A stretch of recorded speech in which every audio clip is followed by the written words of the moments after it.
and welcome. It's another Confessions podcast from your friends at Radio 2, where we have these things here. ID Christmas traditional a cappella, that was. Or you could have traditional shotgun sting. BBC Radio 2. Or if that was too much for you, you can strip it all away and just have this.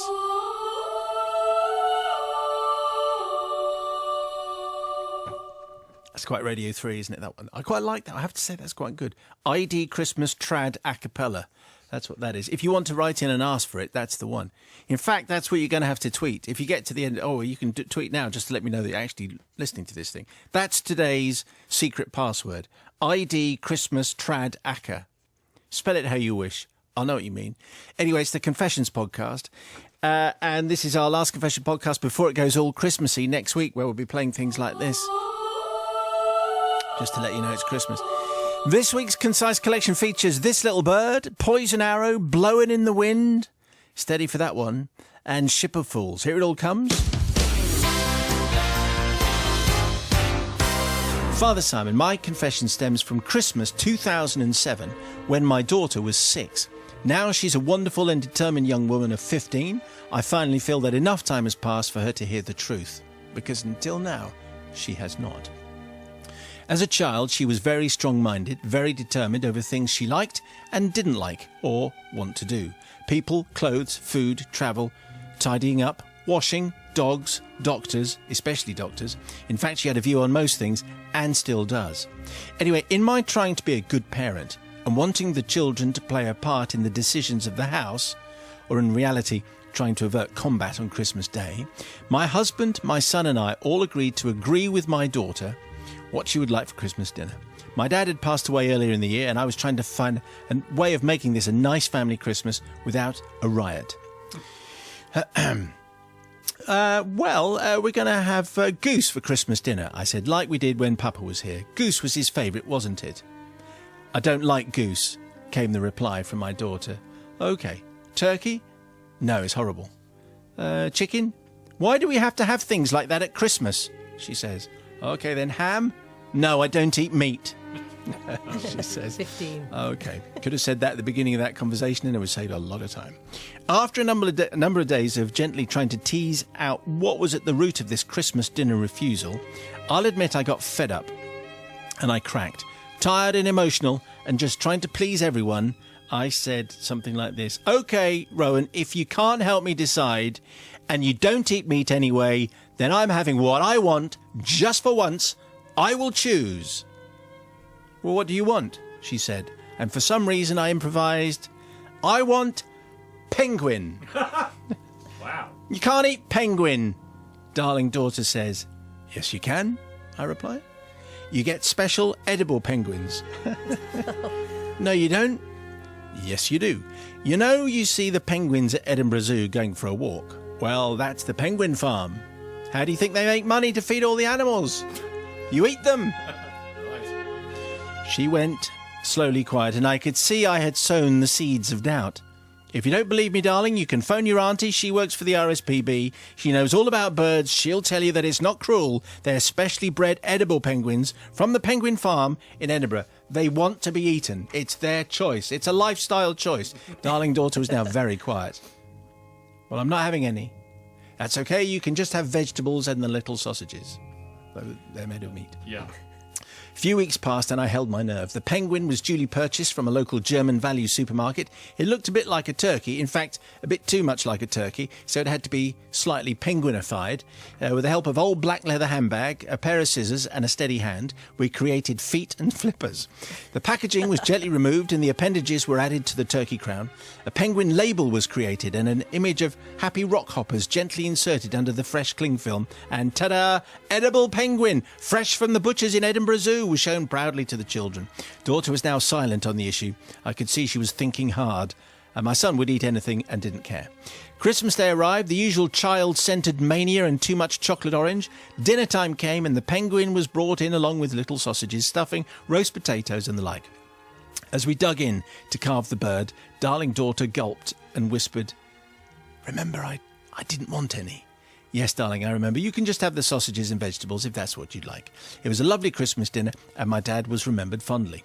The next year we had turkey, and I don't remember there being much discussion at all. Penguin was completely off the menu. Occasionally my daughter will say, "Remember that year you had penguin, and I didn't want any?" I think she suspects that, like some other Christmas traditions, all may not be as it seems. But to this day, she still thinks we had penguin. So I would like to ask forgiveness on many fronts. To my daughter, who is a wonderful young woman of whom we're very proud, I always promised I wouldn't lie to you, and I haven't since. To my sister, whose professional credibility at the RSPB was put on the line in her collusion, and to Edinburgh Zoo, who are actually home to over 1,000 rare and endangered animals and have a proud record of promoting the conservation of animal species. I didn't just add this in, this is genuinely what Gillian has put in. Animal species and wild places, and do not breed edible penguins for Christmas. I am sorry, but I was a stressed mum and a stroppy child, and the supermarket turkey was very good. I feel better already. Happy Christmas from Gillian in Dumfries.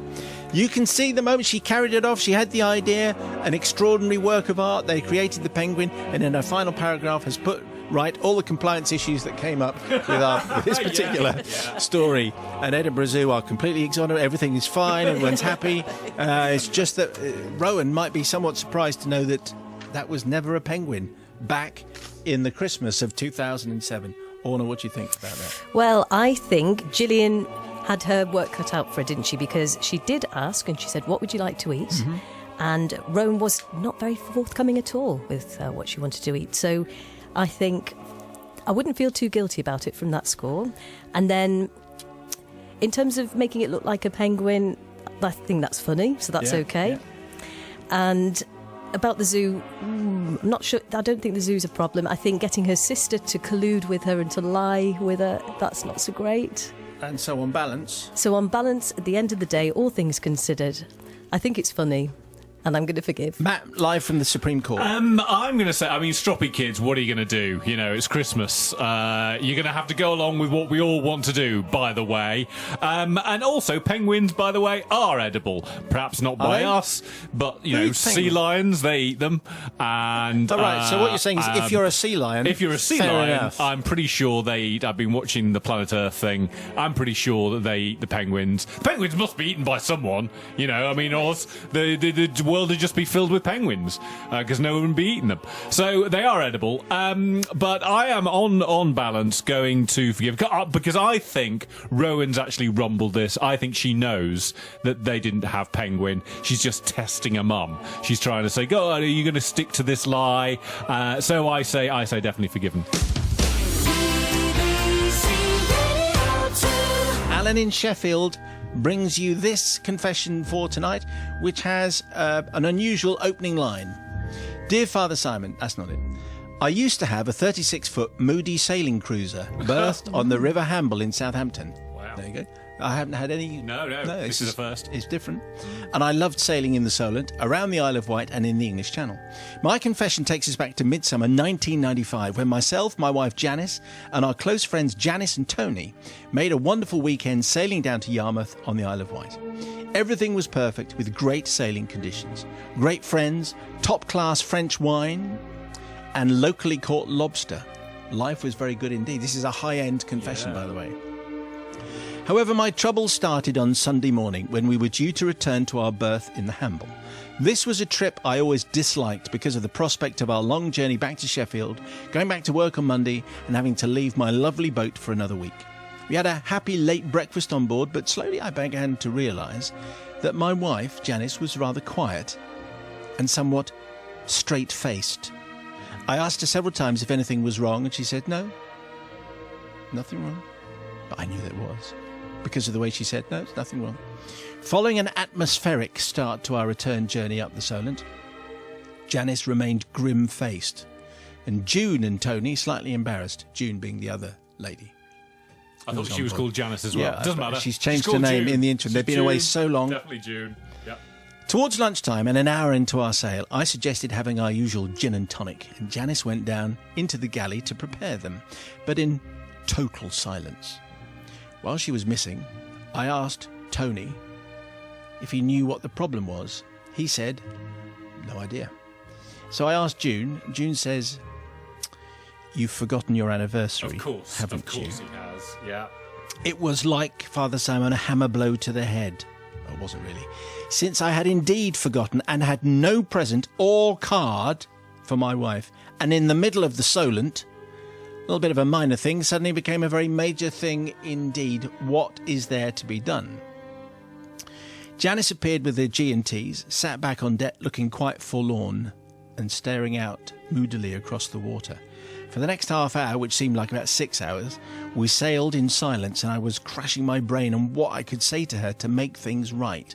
And it was then, now this, you'd have to say, if he'd been praying for a miracle, then that's exactly what happened, because according to this tale, according to this from Alan in Sheffield, this is what happened next.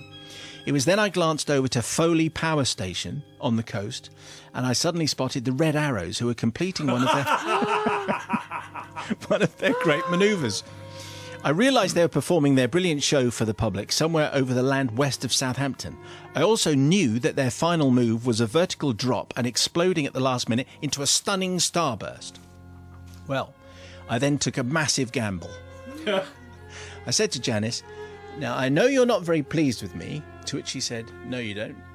I said, "You think I've forgotten our anniversary, don't you, just because I didn't get you a card? Well, I've done better than a card." I paused for dramatic effect, getting my timing just right. I glanced up just as the Red Arrows rolled over into their vertical fall and with a massive explosion of sound burst out into their multicoloured starburst right over our heads, Father Simon. It was right over our heads. Wow. Imagine that. Just for them. Just for that. I called out to Janice, "Happy anniversary, darling," like we're in a Richard Curtis movie, as if I would forget such an important thing as our anniversary. Ha ha. I'm ashamed to say Janice bought it hook, line and sinker, and for the remainder of the journey she showered me with superlatives that I didn't deserve and praise for my originality. I'd have thought she'd have said, "How much did that cost you then?" This monstrous lie has held good for many years, and while I cannot repeat on family radio what was said when she actually tumbled and rumbled what had happened, I'm sure you'll have a good idea. Therefore I now belatedly plead forgiveness for my darling wife for convincing her that I had actually booked the Red Arrows for our anniversary when in fact I'd done no such thing, and for the second lie that I had left her entirely fictional anniversary card at home. I can now confirm I'd done neither of these because I had forgotten. I also asked forgiveness of June/Janice and Tony for swearing them to secrecy later. It's clear to me now that I shouldn't have involved them in any way in this terrible deception. Tony did in fact comment later that if I got away with it, I should try buying a lottery ticket, as good fortune was clearly favouring me. So I stand humbly before you begging for forgiveness for this terrible deception, Father Simon, although I do not expect it. Well, I think as far as Matt's concerned, as soon as he got to the 36-foot Moody sailing cruiser, he's probably predisposed against you, Alan. But anyway, let's check in with a far more reasonable and level-headed Sister Bobby. Well, there are 2 points to raise here. First of all, Yes. Alan, you lucky man. Not because the Red Arrows happened to be there at the time, but you're so lucky that Janice believed you, that she so wanted you that to be true, that she believed in you. And underneath, I she don't think probably she knew. did, really. Well, the thing is she went with it, and she kissed him, and she said thank you very much, and she went with it, and she didn't ruin the holiday, did she? I mean, ruin the day. So they were with friends and had a lovely time. You're a very lucky man to have a woman that goes, he's probably lying, but you know what? I'm going to go with it, Yeah. and I'm going to forgive him. So, Alan, you're a lucky man. I hope she's still with you. I The other reckon- thing is, Yeah. well saved. That was, at least you thought, actually, I need to save the day. There are some that go, it doesn't matter. Don't need to do anything. I'm married. Got But you look, now. Can't they're escape. the Red Arrows. Maybe I can work Yes. them into my act. So Somehow. I think I'm just about going to forgive you. Brother Matthew. Well, I'm sure I'm not the only one to think I can't believe she bought that. But from what Bobby's just said, I actually Are you am going to. suggesting she's a little bit gullible? No. I thought she was, but I actually think she'd rumbled him straight away and gone, obviously he's not booked the Red Arrows because, number one, how much is that going to cost? Number two, how are the Red Arrows going to know where they are exactly on the boat? Radar, when mate, radar. Radar, really? Yeah. I don't think so. So I'm going to say she just went along with it so that she wasn't going going to ruin the day, so that everything was going to be fine, because Janet and John with the other gin and tonics didn't want to be stuck on a boat with these two having a mood for the rest of the day. So I'm going to say she is forgiven. He, on the other hand, I'm not buying it for a minute. You on your yacht, thinking everything's smelling sweeter. Look It at was a me cruiser. getting away with it on the yacht. You made Janet. It's a cruiser. You made Janet and John and gin and tonic sound like an interesting foursome. Yes, That's well, what I'm indeed. Dear brother Simon and the collective. And all I'd say is, if at any stage in this story you feel yourself actually saying out loud or thinking, oh really, did you have to lower the tone like this? Hang on, just hang on. Oh, really? For the payoff. Because it's going to keep going. Okay. It's only now, following my retirement after 38 years working in the NHS, that I can unburden myself for this truly awful deed, and obviously names have been changed to protect, basically, me. It goes back to the early 1970s in a Glasgow hospital when I was a young, newly qualified staff nurse and had just landed my dream job in the operating theatres. I loved it. The drama, the excitement, the emergencies, the blood and guts, the things I saw were unbelievable, and I was in my element. This was the job I loved. All right so far. Yeah. I'd been building up my scrubbing skills over the months, leading to more complex cases. So when there was a long colorectal case coming up, I wanted to scrub for it. This is a first confession. I've never used those words before. Yeah. Of course, the rather handsome surgeon with the twinkly eyes had absolutely nothing to do with my decision. The more experienced nurses were more than happy to take a backseat on this one. After all, they didn't need the experience, and who would want to stand at an operating table for 5 to 6 hours? All okay? Yeah. Okay. Things were going swimmingly, and I was loving it. Handing over instruments at lightning speed, the time was flying by. After about 3 hours into the operation, I felt a rumbling in my tummy. I put it down to hunger and ignored it. Half an hour or so later, I felt it again. Not only was it getting uncomfortable, but my tummy seemed to be getting a little bigger. And then it struck me what the problem was. It was wind. Okay. Yeah. Happens to the best of us. Well, actually, the whole thing about this is we've all done sort of vaguely similar things. Of course. Okay. Now, the night before, my mum had served up Brussels sprouts with our tea. And since we were the only two that liked them, I did indulge in 2 and possibly 3 helpings of those little green balls of utter deliciousness. 5 hours into the operation, the lovely surgeon asked for a suture. A row of stitches holding together the incision. I looked it up. Which meant we were closing up. Hurrah! I handed him his suture, his assistant got a pair of scissors, and I commenced my first swab and instrument count. All correct, I informed the surgeon, then started to put my instruments back in the trays where they belonged. I was in so much discomfort at this time, I decided that I really needed to do something about it. So I thought, if I walk away from everybody, between my 2 trolleys, looking busy with my instruments, and maybe wafting, no one would notice. All done it. The plan seemed foolproof, so I went for it. And oh, Father Simon, the relief. I'm sure my eyes rolled to the back of my head a little bit. My tummy deflated a little. I felt so much better. This was great. I furtively looked around, but nope, no one had reacted at all. Result. So I did it again and wafted the air around. And because it's what you had, it's just biology, everybody, okay? And then I moved back to the operating table. If you have already reacted inappropriately, then hang on. Then out of the corner of my eyes, I saw the surgeon put the suture and the forceps down. And when I looked up, he was staring right at me with those twinkly eyes, but he wasn't saying anything. He then did a big theatrical sniff, which by now I didn't need to do because even with my mask on, I was thinking of sprouts. 20 seconds later, the rest of the theatre team... They could smell it too. It's not funny yet. The circulating nurses, the anaesthetist, and the anaesthetic nurse. That's disgusting, they all chorused. The surgeon looked back at me. I thought, oh no, I've been rumbled, as it were. I was just about to confess to too many sprouts the night before and apologised profusely when the surgeon said 16 words that will haunt me forever. Nurse, I think there's a hole in the bowel. We need to go back in.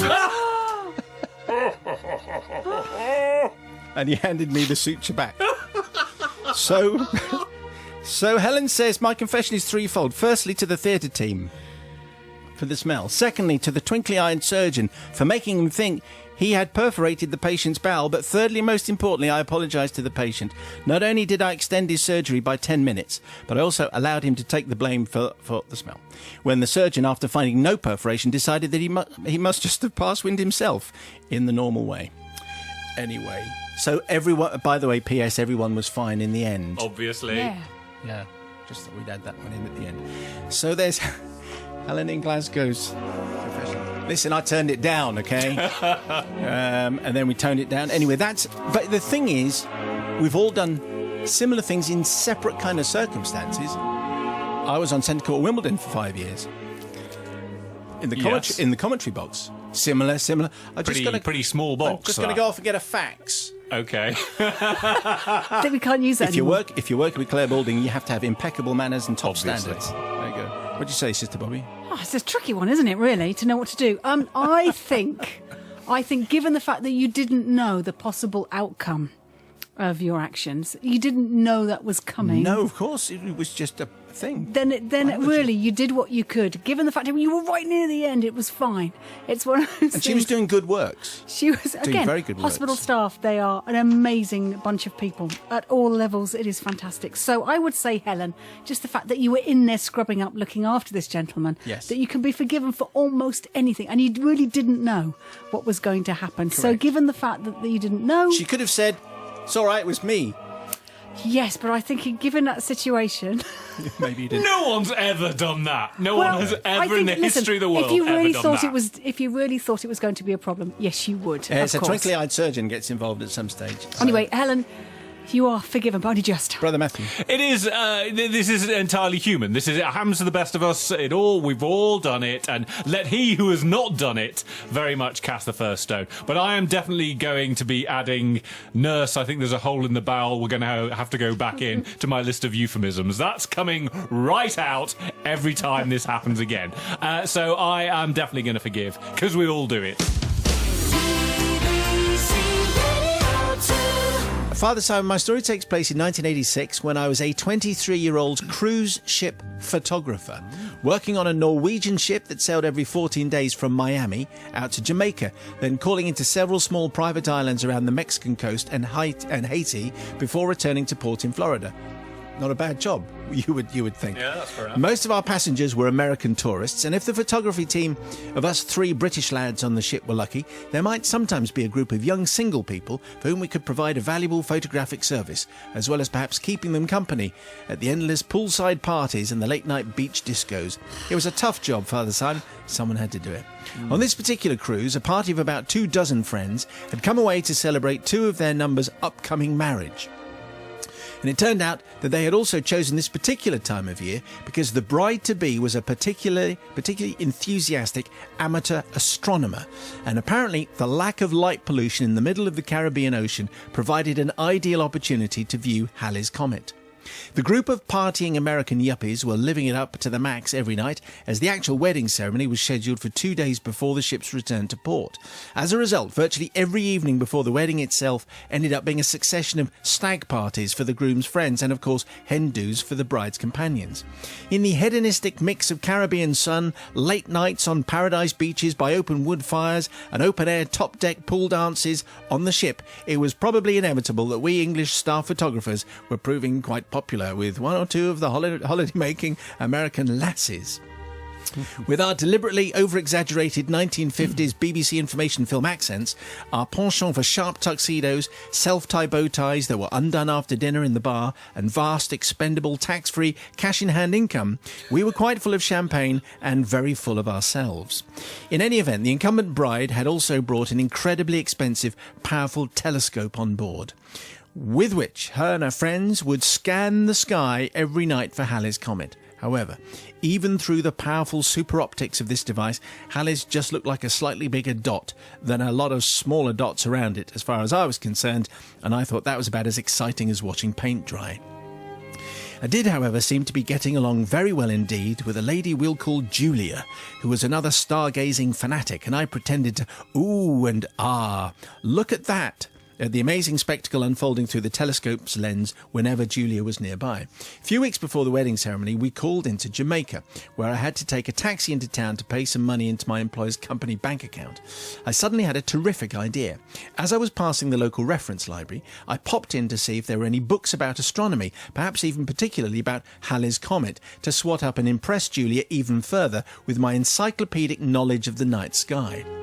Well, wouldn't you know it, the second large hardback book that I opened contained a super clear 10-inch colour plate of the comet, an artist's impression based on something taken by a radio telescope somewhere. The image was so deeply impressive that I decided to prop the page up by the window and take a daylight picture of the picture. Fast forward to later that evening, and we were selling off dozens of 8x6 Halley's Comet souvenir prints, $10 each, which we claimed had been taken in the middle of the night on our special super zoom telephoto lens. Making quite. I'm with you. Lovely. Needless to say, we continued to be quite the hit with the American wedding party, and during a particularly late-night champagne-fueled poolside bash, which also happened to be the night before the couple's wedding, the aforementioned Julia and I agreed that it was an ideal opportunity for her to come to my cabin and view my photographic portfolio. Yeah. Much editing required to this one, wasn't it? A bit of rewording. A few pages. After an intense night with Julia discussing the work of Cartier-Bresson, David Bailey and other matters of fine art, I was bleary-eyed and severely hungover all the next day. On top of this, I was due to take the wedding photos of the happy couple and also carry on with my other regular duties. The wedding day passed without incident, and a matter of days later, Julia had flown home to California. I was genuinely pining for her, but throwing myself into my work to take my mind away from my lovesick heavy heart. I threw myself so much into the work, in fact, that I printed all the pictures of the wedding, the hen parties, stag parties, formal portraits of the bride, groom and family in one night without stopping. I overdid it rather, staying up again all night putting the negatives and prints into envelopes to post the next day from Miami post office. Sadly, that evening, I made a couple of significant errors. And so I seek forgiveness from the bride's mother for sending her stag party photos with images of an Elvis impersonator with his underpants on his head and an extremely rude word written in lipstick on his buttocks. I seek forgiveness from the bridegroom for sending his newly acquired mother-in-law the pictures of him being sick in an ice bucket. I also seek forgiveness from Julia for sending my declaration of undying love not to her, but in error to the bride's parents, together with a fairly graphic description of my portfolio and how she could check out my portfolio when we met next time. Unsurprisingly, that turned out to be, guess what, pal, never again. Finally, I seek forgiveness from the National Geographic magazine publishing company for blatant copyright theft and making a quick and dirty profit from it. What a terrible mess. I've wrestled with my conscience for 30 years over this. Can I ever find peace of mind from your ecumenical radio team? Tom in Derby, two things here. He passed off a beautiful photograph of Halley's Comet as his own, sold stuff, and then the mistake, sending the wrong photographs to the wrong people, with hours of endless entertainment. Sister Bobby. Two parts. First of all, I wonder whether you're a photographer now. I think not, because no genuine photographer with a love of the work would ever fake a photograph like that. I know this is beyond, kind of Photoshop and all those things. I just think that is unforgivable, and you should know. Yes, I think so. And also for your own very, very, very, very shallow ends. There was no point. But he really. loved Julia. No, he didn't really love Julia, did he? Just loved her for that minute or that night, maybe. Anyway, the second thing, for making a mistake with the photographs, well, you made yourself tired. Yes. Your own professional, you're at work. It was the going over the portfolio that had made him tired. Yeah, so I don't think I can forgive you. OK, Tom, it's not looking very good so far. Norris, what do you make of that? Well, gosh, it's a roller coaster for me because there were three young blood would-be James Bonds there. I didn't mind much for plagiarism. I didn't mind the $10 a pop. I thought that was pretty enterprising. A bit worried about a stag and a hen on the same cruise line. I think that's got trouble written all over it. But having witnessed Julia's Comet, not everything, he then blew it, didn't he, by actually sending it to all the wrong people. So, Tom, you've made a massive error. But because I don't, by the sound of it, ever saw her again, I'm going to forgive you, kid. 30 years ago, do you forgive Yeah, this? he Matthew? never What do you saw her think? again. This sounds like the cruise from hell. Imagine being on that boat and realising, oh, good, there's a hen party and a stag party, and it's going to be every night. Stag and hen parties are basically brilliant as long as you're in them. If you're anywhere near them, it's hell on earth, and therefore hell on a boat. So I am not going to forgive. Well, they were this week's confessions, and who did you forgive? Well, send in your shadowy secret, please. Make it big and sparkly for the new year, maybe. I don't know if it's worth you sending in a festive confession because we've got thousands. But anyway, you can send us one in if you fancy, of course, but there'll be a big vacancy for the start of the new year. Confessions at bbc.co.uk. More in a week then when we're doing our first festive one. On Monday's show, if you want to check out any of these, because it's all still on the iPlayer. Monday's show, we welcome Joel Morris and Jason Hazley into the studio. They're the guys behind the Ladybird books for adults. You've probably bought a couple for stocking fillers. Tuesday means Tuesday, and this week we had Genesis, Billy Joel, Dire Straits and the Motors. Matt Haig, the author of The Girl Who Saved Christmas, was in on Wednesday. And on Thursday, Nige prepared not one but two festive treats with juniper-cured salmon and a festive burger, in case that didn't do it for you.